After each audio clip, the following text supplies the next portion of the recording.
सर्वसामान्यांच्या हक्काचा आवाज जागर जनस्थान।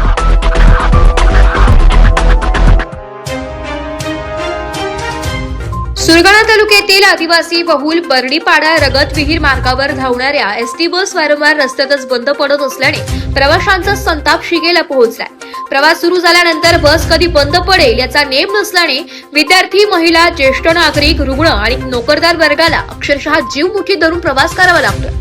एसटी महामंडळाने ग्रामीण भागातील प्रवाशांच्या सुरक्षिततेशी खेळ सुरू केल्याचा आरोप नागरिकांकडून होतोय। या गंभीर समस्येबाबत तक्रार करण्यासाठी प्रवासी कळवण एसटी डेपो काढतात, मात्र अनेकदा डेपो व्यवस्थापक अनुपस्थित असल्याने तक्रार ऐकणारेच कोणी नसल्याची धक्कादायक परिस्थिती आहे। आता डेपो व्यवस्थापकांची बदली झाल्यानंतर तक्रार नेमकी कोणाकडे करायची असा संतप्त सवाल प्रवासी उपस्थित करत आहेत। जबाबदार अधिकारी नसल्याने प्रवाशांच्या तक्रारी कागदावरच राहतात अशीही भावना व्यक्त होत आहे।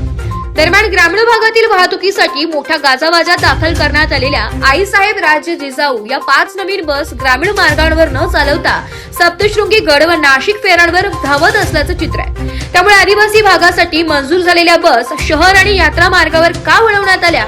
ग्रामीण प्रवाशांवर हा अन्याय का, असा संतप्त सवाल नागरिक करत आहेत। नाशिक विभागातील जिल्हा वाहतूक प्रशासनाचे ग्रामीण भागातील एसटी सेवेवर नियंत्रणच राहिले नसल्याचा आरोपही प्रवाशांकडून केला जातोय। एकीकडे ग्रामीण भागातील बस रस्त्यात बंद पडत आहे, तर दुसरीकडे नवीन बस इतर मार्गांवर धावत असल्याने एसटी महामंडळाच्या नियोजनावर प्रश्नचिन्ह निर्माण झाले आहे। प्रवाशांनी तातडीने बर्डीपाडा रगत विहीर मार्गावर नवीन व सुस्थितीत बस उपलब्ध कराव्यात, कळवण डेपोमध्ये कायमस्वरूपी जबाबदार अधिकारी नियुक्त करावा आणि ग्रामीण भागातील एसटी सेवा सुधारावी अशी जोरदार मागणी केली। अन्यथा एसटी महामंडळ, कळवण डेपो आणि नाशिक विभागीय कार्यालयाविरोधात तीव्र जन आंदोलन छेडण्यात येईल असा इशाराही प्रवाशांनी दिलाय। सदर रगत विहीर बस ही रगत विहीर येथून परतत असताना गाडीचा ब्रेक लागत नसल्यामुळे वणी येथील बस स्थानक मध्ये बस ही नादुरुस्त होऊन साईडला उभी करण्यात आली होती। यावेळेस कॉलेजच्या विद्यार्थ्यांचे मोठ्या प्रमाणावर हाल झाले व कळवण येथून येणाऱ्या बसेस ह्या पूर्ण क्षमतेने प्रवाशांनी भरलेल्या असल्यामुळे परवा सांगणा बसण्यासाठी किंवा उभे राहण्यासाठी तासनतास बस स्थानक येथे उभे राहावे लागत आहे। नाशिक जिल्ह्यातील कळवण डेपोला ह्या 5 आईसाहेब जिजाऊ बस ह्या ग्रामीण भागासाठी देण्यात आल्या, परंतु ज्या लांब पल्ल्याच्या गाड्या आहेत म्हणजे रगतवीर झाले, बर्डीपाडा झालं, यासाठी एसटी महामंडळाने नवी बस देणं गरजेचं असताना तरी सुद्धा त्या गाड्या ग्रामीण भागात फिरताना दिसत नाही। त्यासाठी ग्रामीण भागातील म्हणजे आदिवासी बहुल भागातील म्हणजे रगतवीर किंवा बर्डीपाडा येथील जे एसटीचे प्रवासी आहेत त्यांचे हाल होताना आपण पाहू शकतो। रगतवीर गाडी आज ही घाट माथा पार करून आल्यानंतर वणीच्या बस स्टँडवरती त्या गाडीचा ब्रेक लागत नसल्यामुळे ती गाडी आज वणी येथे लावून प्रवाशांचे हाल आपण पाहू शकतो।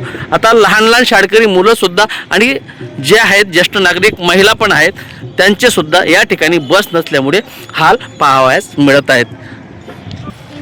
इंजिनिअरिंगला कुठून बसली? हरणटेकडी। तुमची काय मागणी आहे? आम्हाला एसटी मंडळाने नवी गाडी द्यावी, कारण आम्हाला कॉलेजला जायला सुद्धा लेट होतं। आम्ही रेग्युलर कॉलेजवर न पोहोचल्यामुळे आमचं शिक्षणात हे होतं। शिक्षणाला तुम्हाला उशीर होतो। कुठून आलात भाऊ? लाडगाव फाटा। काय वाटतं, गाड्या नेहमी फेल होतात का चांगल्या आहेत? हो, मी मागच्या वेळेस आलो तेव्हा इथं गेट तुटून पडलं। हां, काय तुटलं होता? गेअर तुटला होता। मग काय मागणी तुमची? चांगल्या बसेस।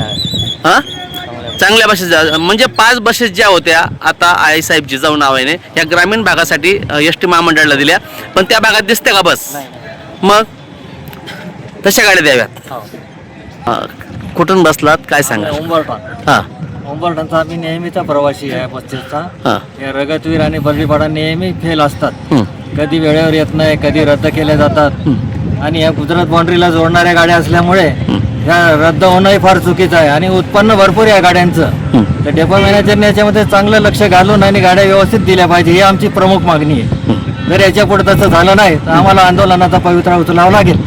आपण पाहू शकतो प्रवासी संघटना सुद्धा आता आक्रमक होताना पाहावयास मिळत आहे। म्हणून कळवण डेपोचे जे अधिकारी असतील यांनी लक्ष घालून ज्या आईसाहेब जिजाऊ बसेस नवे आलेल्या आहेत त्या ह्या 2 लांब पल्ल्याच्या बसेससाठी वापराव्यात अशी मागणी आता प्रवाशांकडून करण्यात येत आहे। शामराव सोनवणे, दिंडोरी, नाशिक।